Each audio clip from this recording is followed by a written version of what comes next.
Hi, I want to run through my most recent infographic newsletter so you can kind of see what I learned by publishing this newsletter throughout the last year. The first thing I learned was it's a lot of work. It took a lot of work to put out all these issues. So I started the newsletter in January of 2022 and I started on Substack. I published consistently for the first 26 weeks of the year, so the first 6 months. Every single week I had a new issue. After 20 weeks, I started publishing on LinkedIn.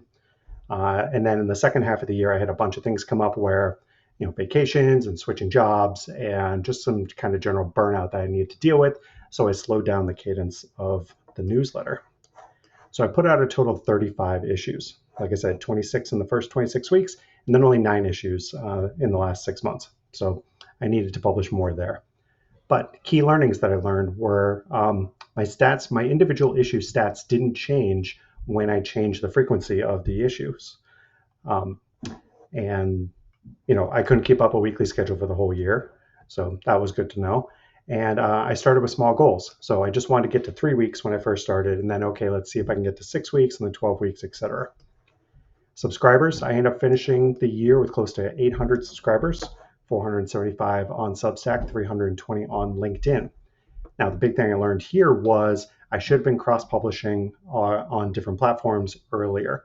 I shouldn't have waited the 20 weeks to start publishing on LinkedIn because my LinkedIn is actually where my audience is growing much faster. I'm much more engaged on there and people engage with my content more on LinkedIn. Some of the original subscribers from Substack came from a gated content form that I had on the previous version of my personal website. And obviously, the overall growth slowed when I stopped publishing each week. The main thing to remember is to promote, promote, promote. I needed to promote this everywhere and anywhere I could. Total views, I had 14,000 views. And if you'd like to learn more about this, I recommend you check out the newsletter and the infographic. Thank you.